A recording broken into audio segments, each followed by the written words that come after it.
Hello students, welcome to this another session of NEET NTA अभ्यास solutions. आज अपन test number 52 analyse कर रहे हैं। Now yesterday's paper was quite simple, today's is not. Today's paper has many good questions with very interesting languages which can make students tick the wrong options. Today's paper is actually very good. It's a good paper, it's a challenging paper, and I doubt it won't be high scoring, definitely not high scoring like the yesterday's one. As per my classification, 15 questions I have considered to be easy, 24 to be medium, and 6 to be tough.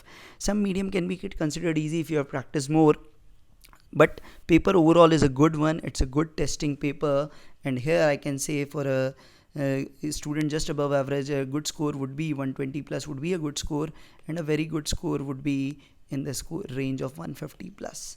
It would be tough to get very high. Students can get high scores, there's no issue. The brilliant students actually crack the paper, but for an average student, getting 120 130 plus above in this paper is going to be quite a task. A question has some calculative questions, also has some very good conceptual questions also. All in all, it's a good paper, slightly above the level of usual NEET paper. So let's see what is in the paper. Hello friends, so let's start test number 52. Let's see what's in the first question. The first question says, find the ratio of the current flowing through the battery at t equal to 0 and t equals to infinity. So looking at this LCR circuits, you know t equal to 0, just after closing switch, capacitor behaves as a simple wire and inductor behaves as open circuit, or basically it behaves as short circuit. So at t equal to 0, this will be a wire and no current flows here, so only a loop is effective, and what you will have current is equal to 20 and effective resistance is 5 and 5 10, so that is equals to 2 ampere. Now what happens at t equals to infinity? Long time after closing the switch, C becomes open circuit, no current flows through capacitor. Once it gets fully charged, L will behave as a simple wire or as a short circuit. So now if I have to do this, let us rub it off. Now this will not allow any current and it will behave as a wire. So again we will have this loop, again 5 and 5 10, so again the current would be 20 by 10, that is 2 ampere. Iska matlab we have both currents are 2 ampere just after closing switch and long time after closing the switch. So option A is the perfect one. We'll go for A. The ratio is 1. Next, a bar magnet is 8 centimeter long, placed in a magnetic meridian with the north pole towards geographical north. Two neutral points separated by a distance of 6 centimeter are obtained on the equatorial axis of the magnet. Okay, if the horizontal component of the field is this, then the pole strength of the magnet. Now normally we don't expect pole strength term to be as such used, because we seldom use this term, and there are rare questions which ask this, but this is asking that. Now look at this. The north pole is pointing like this, so this is the magnetic moment, mu. Generally what we write, I'm not writing mu here, but this is the magnetic moment which is pointing in the north. Now on the equatorial points, I know the field due to this magnet would be towards south, and the earth's horizontal field is towards north, so we'll have 2 points, one here and one here from the symmetry, and the gap is 6 centimeter. So that means this gap on the equatorial point is equal to 3 centimeter. So at this point the field due to magnet, which would be to south, is equal to the B horizontal component of the earth's magnetic field, that is for sure. Now what we have, we'll have the B due to the magnet equals to the B horizontal. Now what is the magnetic field of the magnet? So we'll take the same analogy that we take for the dipole electric, and same style we can have mu naught. What we will have, we write it as pole strength. If I write it as m into 2l, where 2l is called the separation between the poles. So this 2l term here means 8 centimeters. Okay, so you need to remember this formula, mu naught into m by 2l divided by 4 pi, and the formula here goes r square plus l square to the power 3 by 2. So this is how you are going to write it, because r is not very greater than L, so that we cannot approximate that formula which generally we remember for the electric dipole. So this formula you need to remember. If you don't remember it, it would be tough for you. That is equal to B horizontal, which is 3.2 into 10 to the power minus 5. Now what is this mu naught upon 4 pi? This is 10 to the power minus 7. This m I am going to calculate. This is 8 into 10 to the power minus 2. Now r square, as I told you on the figure, r here, if it is not 6, it is 3 centimeter. So because the distance between these 2 points is 6, so this is going to be 3. So 3 square, that is 9, plus L square, what we have, that would be 4. Half of the 2L, that would be 16, and we have this 10 to the power minus 4, because we are doing the square of the centimeter to the power 3 by 2 is 3.2 into 10 to the power minus 5. Now doing this, what we have, 8m into 10 to the power minus 9. Here this is 25, that is 5, so what we will have, 125 into 10 to the power minus 6, that is 3.2 into 10 to the power minus 5. So what is the value of m? I can make out 3.2 into 125 upon 8, and if I take the powers, this is 9 goes there, plus 9, and we have minus 11, so 10 to the power minus 2. So 125, I make it 1.25 into 3.2 by 8, this is 0.4. So 1.25 into 0.4, that would be 0.5. So 0.5 ampere meter. So it's a tough one. If you don't remember this formula, if you remember it, it's okay. Frankly, I myself didn't generally teach this formula to the students, but it is asked, so now I can suggest them. Please remember this. For this, you can refer H.C. Verma book. It has this thing in detail. Now, the next one. Shown in the figure is an infinite network of resistors, each of resistance 1 ohm. The effective resistance between A and B is. Okay, so what is the effective resistance between A and B? You need to remember.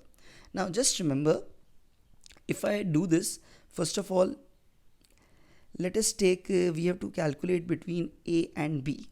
So between A and B, if I am doing this, this is some network, this is some network, and this is, so equivalent of this network and equivalent of this network, both will be same, x and x, and that plus 1. Because these three will ultimately be in series. So I know the value is going to be greater than 1. It cannot be less than 1. It cannot be 1. So now I am left with the two options, C or D.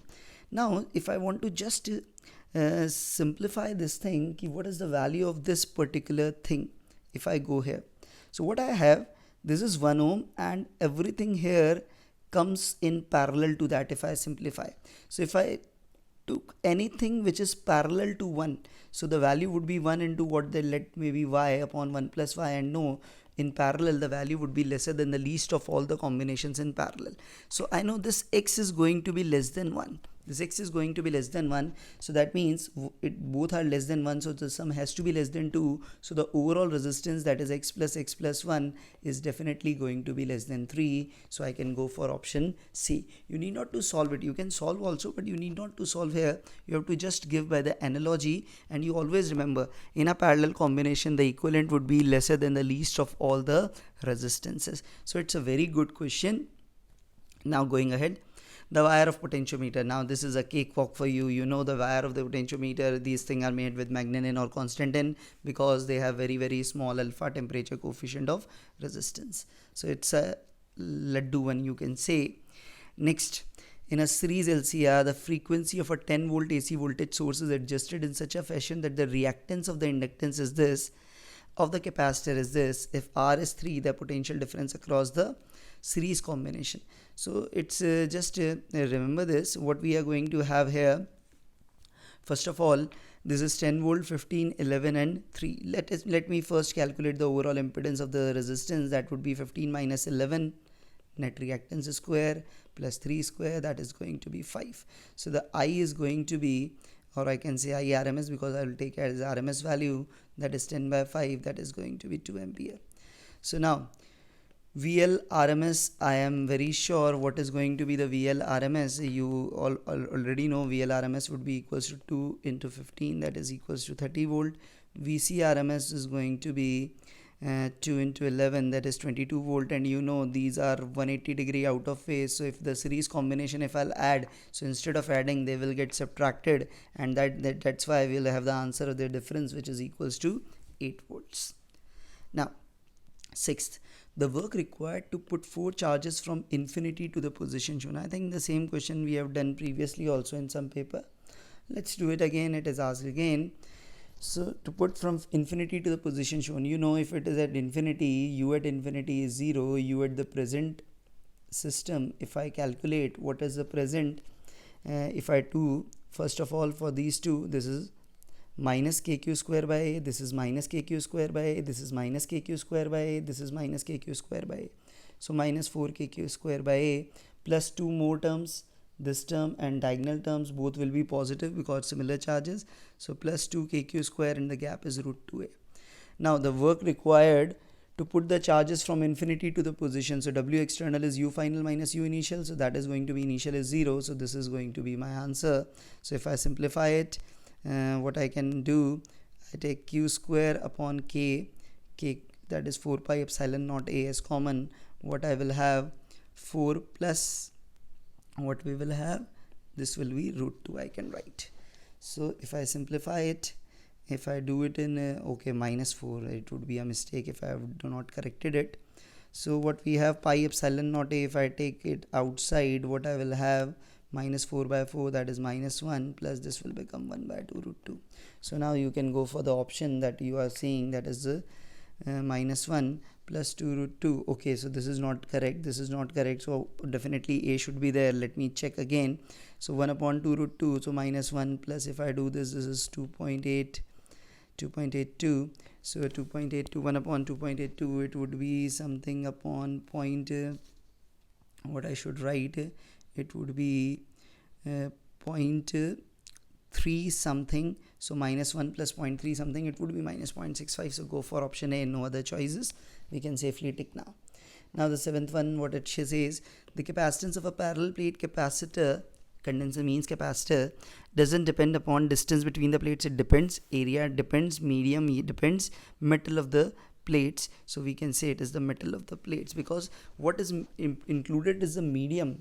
The K is for the medium, not for the metal. The plate material is not having any effect. Next, stream of electrons is projected horizontally to the right.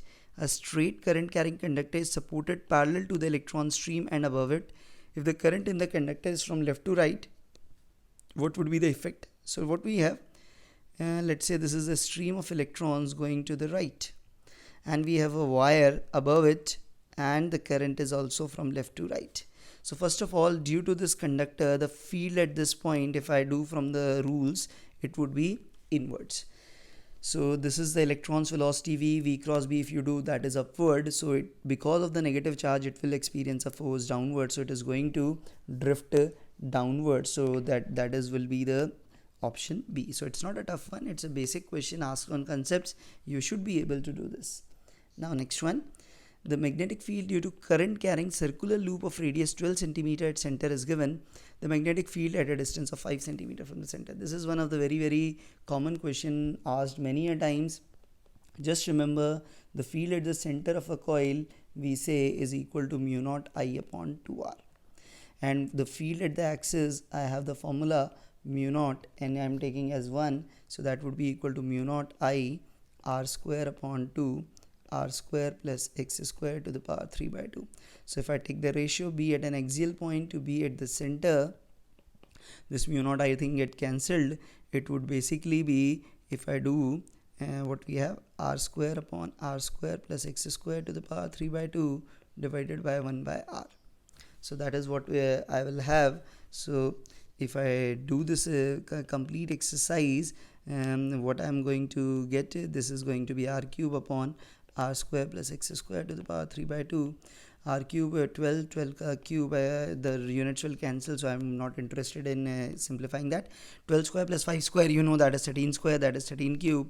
So b at axis you need to calculate. B at center is 0.5 into 10 to the power minus 4. So b at the axis is going to be 12 cube upon 13 cube. So it is definitely going to be less than 0.5 into 10 to the power minus 4. Okay, all the options are lesser, so we need to calculate it.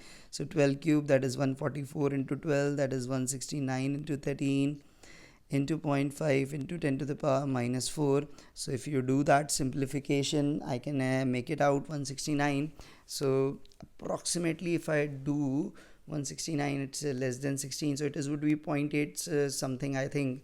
So 0.8 into and this would be 0.8 something, so 4 plus 0.4 would be the approximate value that I'm making out. It should be 0.8, so it should be near to 0.4. So I'll go for 3.9 into 10 to the power minus 5 Tesla. You can do the complete calculation. So it is slightly calculative for you because options are also very closer. Now going ahead, now the 10th one. A body cools from 50 to 40. Again, the Newton's law of cooling. In 5 minutes, if the temperature of surrounding is 20, the temperature of the body after the next 5 minutes is. So always remember, we'll take the smallest possible interval for the approximated answers. So this was 50. It came down to 40 in 5 minutes. Now what it would be in the next 5 minutes, I need to find, let's say temperature is T. Ultimately, I know it will reach the temperature 20 degree surroundings. So first of all, applying the Newton's law of cooling between these 2.1 and 2, and then between 2 and 3. So if I would apply between 1 to 2, the drop of temperature is 10, time taken is 5 minutes, let it be K, and the average theta of this duration is 45 minus theta surroundings. If you remember this formula, theta surroundings, I know the value, so put it that theta surrounding is 20. This is the first equation. Now for 2 to 3, I need to find the drop, let's say 40 minus T upon, again we have the time 5 minutes, K time average is going to be 40 plus T by 2 minus 20, that is going to be 2. So what I should do, I should divide both the equations. 5 and 5 minutes will cancel. What I will have, 10 upon 40 minus T, that is 40 minus 5 minus 20 is 25, that is going to be 40 minus 40, that is going to be 0, that is going to be T by 2 I have. So this is 50 by T. So 10T is equal to, or get that 0 removed, T is equals to 200 minus 5T. So simply T is equals to 200 by 6. 200 by 6 is approximately 33.33 as per my calculation. So options are really close. What we do is approximate calculations, but I'm going with it, 33.33 degree Celsius, though options are really close here. Now in the diagram, the graph between volume and pressure for a thermodynamic process is shown. If UA is 0, UB is 20, and the energy from B to C is 30 joule, then at this stage at C, the internal energy of the system is. So this is the data that you are being given. Now, first of all, I like this thing, energy given from B to C, that is an isochoric process. So the Q is equals to delta U. So what I have, UC minus UB would be equals to plus 30 joule. So from here I can make out UC is equal to 20 plus 30, that is going to be 50 joule. Now that, oh, it's solved. So it was an easy one. If you can make it out, it was straightforward. I was also not thinking it will be that simpler, but if it is, let's enjoy it and move ahead. Now, pressure versus temperature graph of an ideal gas are shown in figure. Choose the wrong statement. In the first one, density of gas is increasing. So if I do this P and T, I know PM naught is equal to rho RT. So density is PM naught upon RT. M naught is fixed, R is fixed. Here T is fixed and pressure is increasing. So yes, it is increasing. So it one is correct. In the second one, density of gas is decreasing. So here what we have, again write the same thing and compare. These are fixed. What we have, pressure is constant. What we have, pressure is constant and temperature is increasing. So density is decreasing. It is also correct. Density of graph, it is a straight line passing through origin. That means density is constant. So what we have, none of these. All three statements above were correct. So we'll go for D, none of these. Next, volume of the adiabatic bulk modulus of elasticity of helium at NTP. What we know, the bulk modulus for adiabatic process, you all know, is equals to gamma P. We have already discussed it before also. And for the helium, it is 5 by 3. And at NTP, pressure you take as 1.01 into 10 to the power 5. So do this, you get approximately 1.67 ki close hi rahega, 1.69 into 10 to the power 5 Newton per meter square. Go for option C. That is going to be the answer. Next, a copper rod and a steel rod maintain a difference in the length of 10 centimeter at all temperatures. Okay, so what we have here, difference is maintained, that means the change in copper would be equal to change in steel. That's why the difference is going to remain same. If one increases by 1, other also increases by 1. So if I do this, what I will have, alpha copper into L copper delta T will get cancelled, or you write alpha steel into L steel into delta T. So same time change in temperature. So what would be the length of the copper one? So if the coefficient are this, okay, maintain a difference in the length of 10 centimeter at all temperatures that we need to remember, and you need to determine the length of the copper rod. So just from here, L copper to L steel, what we have, alpha steel is given as, where it is alpha steel, it is 1.2, units are same, it is 1.6. so what we have, this is 3/4. So copper length is 3/4, so that means I will have L steel minus L copper will always be 10. So if I had to write the copper length L steel, I can write as 4/3 of L copper minus L copper is equal to 10. So L copper by 3 is equal to 10. So copper length come out as 30 and the steel length, if you will calculate, it would be 40. So you can do this. Next. Steam is passed into 54 gram of water at 30 degree till the temperature becomes 90. If the latent heat of steam is this, then the mass of the mixture.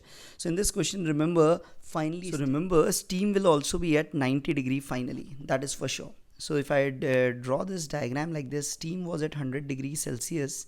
First it comes into 100 degree water and then it would be at 90 degrees. So it will lose heat in 2 steps, and the water here, that was 54 gram water I had at a 30 degree, it is finally coming at 90. And what we have, let's say x gram steam I have. So what is it? It loses heat in 2 steps and it gains in 1 step. So simply heat lost is equal to heat gain. So heat gained is Q1 dash, heat lost is Q1 plus Q2. So what is Q1 dash? 54 gram into 1 into change is 60, because you know the specific heat in calorie unit is 1 calorie per gram per degree Celsius. Now Q1 would be x into 536 plus x into, because finally it becomes water, so here it will also be have the specific heat of 1 into 10. So what we have, x into 546. Here we have 54 into 60, so x would be 54 into 60 upon 546. So you can easily make out that this factor will be approximately 1/10. So it is approximately 6 gram steam. So final mixture would be 54 plus 6, that is going to be 60 gram for sure. So you can do this heat transfer question, the calorimetry question basically. Now, string of length 2x is stretched by 0.1x and the velocity of the transverse wave is v. If it is stretched by 0.4x, then the velocity is. So if it is stretched by 0.1x, we have the force or the tension as k into 0.1x. So what we have, v as k into 0.1x by mu. And if I do this in mu also, so I will, mu also will change here. I'll write it as m upon 2.1x. Similarly, for the next case, the f dash will become k into 0.4x and mu will also change, so that v dash will become k into 0.4x and this is m upon 2.4x. So if I do the ratio v dash by v, if I do this, I'll take this complete root. What I have, 0.4 upon 2.4, sorry, it should be multiplied, not upon. I'm doing the mistake because that upon and upon will become above 0.4 into 2.4, and here I will have 0.1 into 2.1. So what we have here, this is 4 times and this is 24 by 21. I can write it as 8 by 7, so 32 by 7. So that is going to be the option C. Just look at the lengths, 2x, 0.1, 0.4. You should get an idea that mu will also change. Generally students ignore that, but remember the question language is a great hint what you need to do. Now, a car started from rest and moves with uniform acceleration a on a straight road from 0 to capital T. After that, a constant deceleration of magnitude a brings it to rest. Okay. In this process, the average speed of the car is. Okay. So as per this, if I draw the curve, first it uniformly accelerated by a and then it uniformly retarded. So from common sense, because the magnitude of both is same, I can make out if this time was t by 2, this is also t by 2, so that would be, if this was t, that was also going to be t. So total time is 2t. Plus, if I do this, I know for this part the average speed would be half. For this part also average speed would be the half of that maximum. So the average speed in both half is same. So the overall average speed will also be that, and I can write it as Vmax by 2, and Vmax is going to be AT. So that is going to be AT by 2. So it's an easy one if you are thorough with this 1D concepts of uniformly accelerated motion. Next, a body is thrown from a point with speed 50 at an angle 37 with horizontal. When it has moved a horizontal distance of 80, then its distance from point of projection, that means x square plus y square under root. So first of all, you have thrown it as a speed of 50 when it has moved a horizontal distance of 80. So first of all, ux, if I take 50 cos 37, which comes out as 40, so I can directly make out time is 2 seconds, because if it is going with 40 meter per second to move 80 meters, it need to travel for 2 seconds. So if I calculate the y coordinate, that would be uy is 50 sin 37, that is 30 into 2 minus half gt square, g is 10, t square would be 2 ka square, 60 minus 5 into 4, that is 20, that is 40 meters. So x coordinate is 80, y is 40, so distance is going to be 80 square plus 40 square from the point of projection, because you have to calculate the distance from there, or basically the magnitude of displacement you can call. So I take 40 as common, this would be root 5. So option C is going to be the answer. Not a tough one if you can understand the language. Next, a time varying force 2t square is applied to the cart initially at rest. The speed of the cart at 5 seconds is. So what would be the speed of the cart at t equal to 5 seconds? First of all, if I do the calculation, acceleration is force upon m, that is equal to t square by 5, and what I can say, acceleration is dv by dt, that is t square by 5. So again, what I have, dv is equal to t square by 5 dt. Take the integral on both the side. This is from 0 to v, this is from 0 to 5, t square integration t cube by 3, so that is 5 cube by 3 into 5, that would be 15, 5 cube is 125, 125 by 15 is equal to v minus 0, so v is 125 by 15, that is 8.33 meter per second. You can make it out. So again, not a tough one, it's a regular calculus based question for you. Next, the coefficient of restitution for a body is E1 by 3. At what angle the body must be incident on a perfectly hard plane so that the angle between the direction before and after the impact be at right angles. Okay. So if it is impacted like this, let this angle be theta, and finally it goes like this, and this angle is 90 minus theta. So what I know, let's say this velocity is v, this velocity is u. I know one thing. Initially the tan theta is equal to ux upon uy, and finally that tan of 90 minus theta, if I do, that would again be vx upon what I should say, vy, and I know vx is going to be ux, and that is going to be e times uy. So that is what I get. So doing this, what should I do? I should let's say divide both the things. So tan theta, tan of 90 minus theta would be cot theta. Ux will cancel, this will basically be e, and if I simplify, cot theta is 1 by tan theta, tan square theta is e, which is 1 by 3. So tan theta is 1 by root 3. So tan theta is 1 by root 3. So what we have to calculate, what angle the body must be incident on a perfectly hard plane. So what angle it should be done. So what I have, tan theta is 1 by root 3, I am getting theta as 30 degree. Okay, so that's okay. Tan theta is 1 by root 3. I was not getting 30 first. Where was 30? Here is 30, that's 30 degrees. Next, two identical blocks each of mass 1 kg are joined together with a compressed spring. Okay, 1 kg both, compressed spring. Sometimes later, after the release of the system, the two blocks are seen to be moving with unequal speeds in the opposite direction as shown in the figure. Choose the correct statement. So if you release the system after compressing, and assuming if initial speed is 0, UCM is 0, so VCM has to be 0, so in that case it is not possible. So whatever may be the speed of the blocks, the center of mass will remain stationary. The center of mass is moving, the center of mass is moving. So what you need to know, so it might happen that when you have released, you have thrown them with some speed, so that initially CM was moving with some speed. What I know, from the instant it is released, and from that instant VCM is always going to remain constant, and from this data I can find out VCM as 1 into 5 taking forward as positive plus 1 into minus 3 upon 1 plus 1, that is equal to 1 meter per second towards right. So if this is the case, the CM should be moving with a velocity of 1 meter per second. So if it was released from rest, then it was not possible, but the question doesn't say it is released from rest. Okay, next one. A stationary pulley carries a rope, one end of which supports a ladder with a man and the other a counterweight of mass capital M. The man of mass M climbs up a distance L with respect to the ladder and then stops. The displacement of the center of mass of the complete system is. Okay. Now finally it stops. It stops means simply it is not moving, and it was initially supporting. So as per this data, this is a counterweight which I can write it as capital M. Here we have ladder. let's say this is a ladder and this is some banda over it. So this mass is m, and if this system is holding up, it means the ladder is also having some mass, and from the common sense I can say its mass is m minus m. Now when the person wants to go up, definitely he will exert more force, and hence it is going up, so this mass is also going to go up. Let's assume this mass goes up by distance x, that means the ladder will go by distance x down. Ladder is going to go distance x down, so what we will have in that particular case, what we will have, the actual distance moved by the person up would be L minus x with respect to ground. Now what is the displacement of the CM? So for displacement of CM, I need to check the displacements of all three. Well, what I will say, I take the up direction as positive, so that counterweight goes up, the banda goes up by L minus x, but that ladder goes down. And if I have already substituted this minus sign, so I will simply write x divided by, if I have to do, total mass is going to be 2m.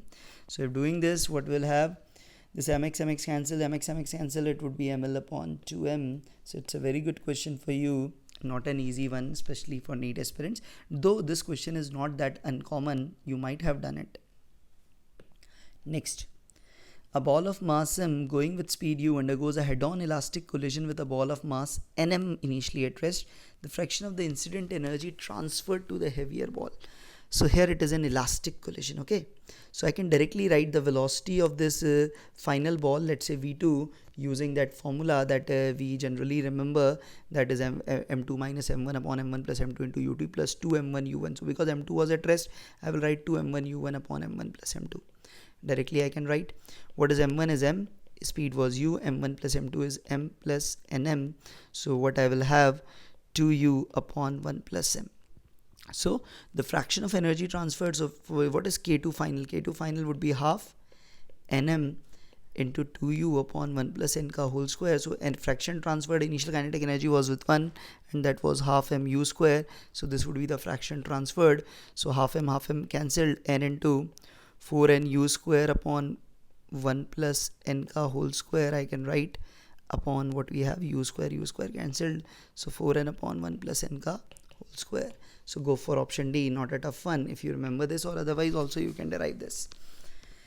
Next, 24th, the angular position of a line of a disc of radius 6 cm is this, the average angular velocity. So simply average angular velocity you need not to differentiate.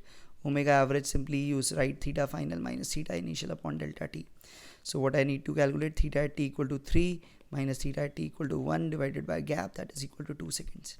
So at 3 seconds what I will have, 10 minus 5 into 3 plus 4 into 3 ka square, 4 into 3 ka square, that is 9 4s are 36, 10 minus 15, that is minus 5, so that is 31. Add equal 1, 10 minus 5, 5 plus 4, 9 by 2. So that is 22 by 2 to 11 radian per second. So not a tough one, it's a easy one if you remember the basic definition. The total energy of satellite, because it is always attracted as per our convention, it has to be negative, otherwise it will escape out.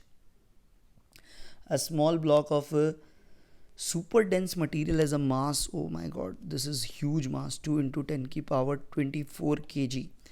It is at a height h very less than r. It fall towards the earth. Find the speed when it is at a height h by 2. So here just remember, you cannot take earth to be at rest also. Here you have to take the mass of the earth also, which I doesn't say you should remember. The question should have given this mass of earth. It's not right that it isn't given. It is taken as 6 into 10 to the power 4 kg. So let this be capital M, then the mass of the material, this mass small m will become m by 3. Now, so it is comparable to the earth's mass. So first of all, what we need to do, initially the gap between them, let's say this is small m and this is capital M, this gap was r plus h. Finally the gap has reduced, it has become r plus h by 2. So potential energy has changed. So what I can write, ki plus ui should be equals to k final plus u final.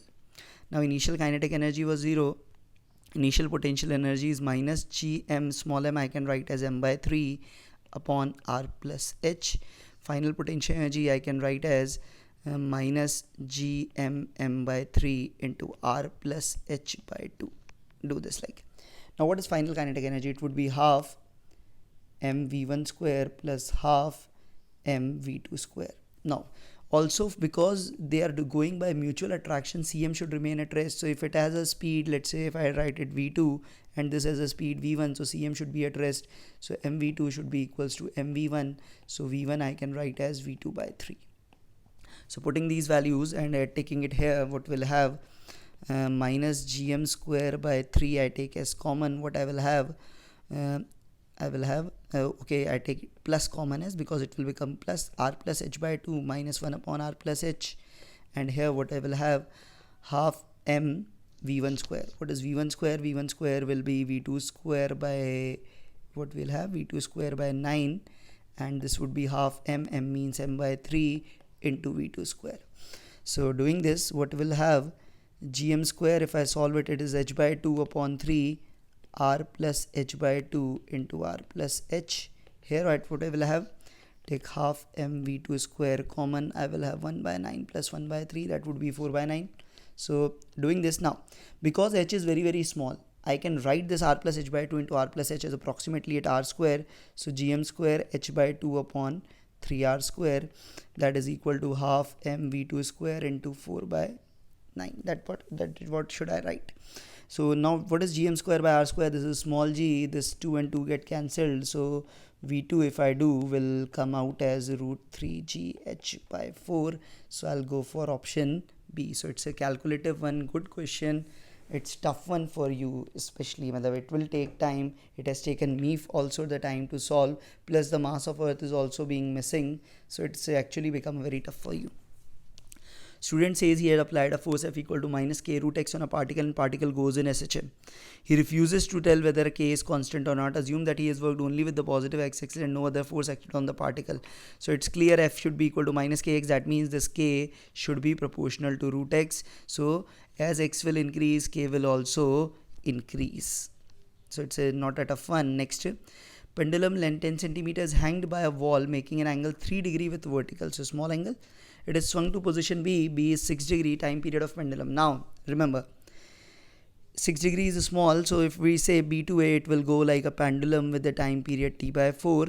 From here, what he has, here we will assume it will go perfectly in elastic collision. Perfectly elastic collision. So effectively, instead of going to theta max, it has gone to here theta is theta max by 2. Or you can say it goes from x equal to 0 to a by 2 only. So 0 to a by 2, you know the time is t by 12. You have calculated many times sine, because for a by 2 sine 30 degree you have 360 degree movement takes t time. So 30 degree movement take t by 12 time. So this would be t by 12, and because of elastic collision it will again come back with the same velocity. So it would be t by 12 and again it would be t by 4. So overall it won't be SHM, but we'll say it is a periodic motion I can write, and the period would be 2 times t by 4 plus 2 times t by 12. So this period of the motion would be 2t by 4, that is t by 2 plus t by 6.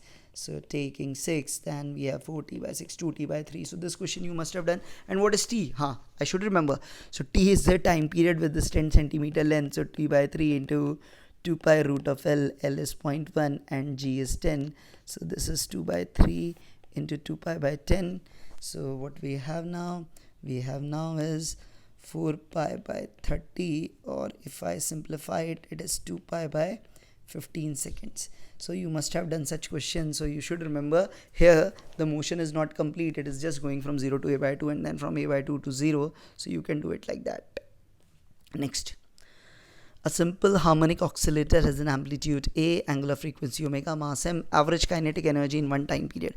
So just remember, with respect to position, averages of both are different, but with respect to time it is same. So K average is same as U average, that is same as total average energy by 2, and energy is not average, energy is also constant. So that is half m omega square A square. So this will become 1 by 4 m omega square A square. Now it's an exercise for you. Just remember what would be the average with respect to position.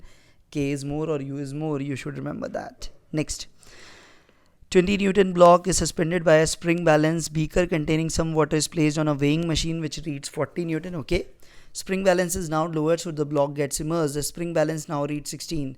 Spring balance instead of 20 reading 16, it means the buoyant force is 4 Newton. That means 4 Newton force has acted upward, so it will exert a force of 4 Newton on that beaker and water. So the reading will become 44 Newton. You can draw the FBD. Let's say, let me draw it here. So if I see uh, the best thing, let's say I'll go by a different method. Let's say if I take both as a system, I consider this beaker, water and block as a system. So combined weight is 60 Newton. Some force is exerted by spring balance and some is exerted by the weighing machine. So this is the normal from the weighing machine. So for the balance, these two should be equal to 60, and now this is 16. That means this is left with 44. One method I told above, and the second one you can do this. You can do this by separately drawing FBDs also. Now, metallic wire of density rho floats horizontally in water. Maximum radius of the wire so that the wire may not sink. This is a very standard question that you have from the surface tension. So if I take the, let's say the side view, or what we can say, this view, let's say wire goes like this. So if I take this, and it is like, let's say water will form surface like this, so tension, surface tension force acts like this. So in the limiting case, this force, in the limiting case when it is about to be submerged, these arrow will become vertical. So what we have, 2t and the length, complete length, because this will act over the length, 2tl should be equals to mg. T is the surface tension. So what we have, 2tl equals to mg. You also given surface tension and the angle is 0 degree in that case. So m is rho into what we have, pi r square lg, that is equal to 2tl. So l, the factor gets cancelled, so radius is 2t upon rho pi g under root. Now which is the option that is the closest? Yeah, this is the exact option A. So this question you must have all done. Next, spherical shell of radius r rolling down an incline, the minimum value of the coefficient of friction. Okay, so first of all, for pure rolling, I know acceleration would be g sine theta by beta. I told you that beta factor, this is very important here, very easy makes questions in this case. So k square by r square. Spherical shell we have k square as 2 by 3 r square, so that would be 5 by 3, that is 3 by 5 g sine theta. So that is what we have acceleration. So I know what would be alpha would be 3 by 5 g sine theta by r. So now I know I do this about this. If I find the minimum value of the coefficient of friction, okay.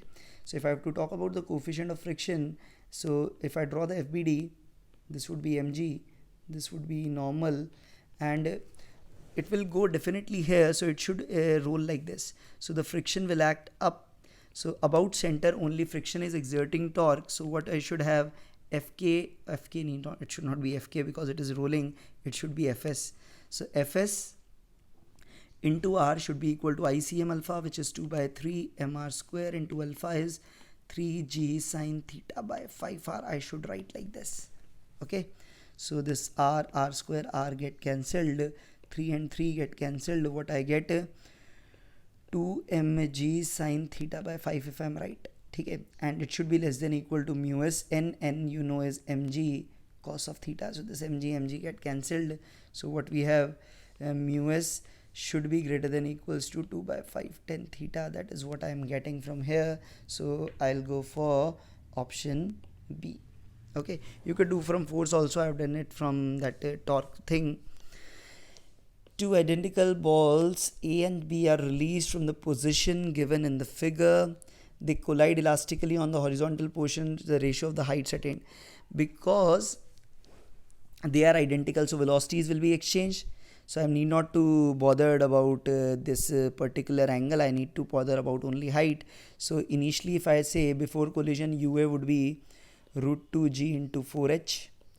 UB was root 2gh. After collision, this will be swapped. So this will become VB. This will become VA. Okay. So the ratio of the height attained by A and B after collision. So first of all, for the A, because it has get this velocity, it will go to height h. So height of A, after that directly you can make out it would be h. Now the question will be for the B, because once it comes to this O, it will shoot up like a projectile and it will go like this. So at this point, this angle is 60. So first of all, I need to calculate the velocity at this point. So at this point, the velocity would be initial square, which was what I should have square. If I do it, it would be 8gh minus height. It has gone h, so u square minus 2gh under root. So it is root 6gh. Now, if I take its y component, it would be root 6gh sine 60, which is root 3 by 2. So if I do this, what I will get, root 18 by 4, that is root 9gh by 2. So the additional height h dash, this one, this h dash would be equal to how much? It would be Vy square by 2g. So if I do this, this will become 9h by 4. So this is 9h by 4. So the total height attained by B would be h plus 9h by 4, which would be 13h by 4. So if you do the ratio, it is 4:13, and it's a tough one. You need to remember this thing, otherwise you will not get the answer. So it's a very good question. 34. This paper looks interesting. It is definitely tougher than the yesterday's one. The angular momentum of an electron in a hydrogen atom is proportional to, L is equal to nh upon 2 pi. So L is proportional to n and R is proportional to n square. So L is proportional to root R. You can directly make out. No other thing you need to remember. Next one. The radius of an electron in second stationary orbit in Bohr's atom is R. The radius of the third is, we know R2 would be n square by z into a naught, and R2 in general R is this. So if I do the R2 by R3, I will have 4 by 9 ratio. So R3 would be 9 by 4 times R2. 9 by 4 means 2.25 times R2. So I can go for option B. So it's again an easy one. Both Bohr model question were easy. The ratio of radii of these two nuclei is 3:5. So what we know the radius is proportional to a to the power 1 by 3. So what we'll have, 3:5 would be equals to 27 upon a to the power 1 by 3. So do this. I can easily make it out, or do the cube here if you like. I am seeing the value what it is, but let's say do it 27 by a. So a comes out as 125. So a is 125. So number of neutrons would be 125 minus 52. 5 and 2, 3, 12 and 5, 73. So again a regular easy question from the nuclear physics. Now again next, the 37th, what it wants to say. When a 1 centimeter thick surface is illuminated with light of lambda, the stopping potential is V0. When the same is illuminated by 3 lambda, it is V0 by 6, the threshold wavelength. Okay, so hc by lambda minus hc by lambda naught, I should write. This is the threshold wavelength, that is equal to k max is EV0, and then hc by 3 lambda minus hc by lambda naught, that is coming out as EV0 by 6. Now divide it. This get cancelled, get cancelled, so we have 6 here. And if I do this, hc by lambda minus hc by lambda naught, hc by 3 lambda minus hc by lambda naught, do this. So this becomes 2 hc by lambda minus 6 hc by lambda naught. It is hc by lambda minus hc by lambda naught. Okay, next what we have, this is hc by lambda, this is 5 hc by lambda naught. So you can make out lambda naught as 5 of lambda. So it is option B that we should go for. So B option is the correct answer. Next, let's see what it shows. In the circuit shown, the current through the ideal diode, because it is an ideal diode, this is forward bias, this would be a wire, so this would be short circuited. Complete current will route through this, only one loop will be active, and current would be 2 by 8, that is 1 by 4 ampere. 1 by 4 ampere, 80, 1 by 40 amperes. So this is 1000 by 40 milliamperes. So 100 by 4, that is 25 milliampere. Go for option D. Just a regular question. You must have done such type of questions many a times. I was just checking, the solution was right in your app, but the answer given is wrong. It is 25, not 20. They have also solved as 25. Now going ahead. Find the truth table. Okay, again the Boolean expression. They are getting very used to Boolean expression. I'll take some class on Boolean expression in physics in 5-minute revision session. Now 0, 0, 1, 0, 1, 0, 1, 0, 1, 1 is 1.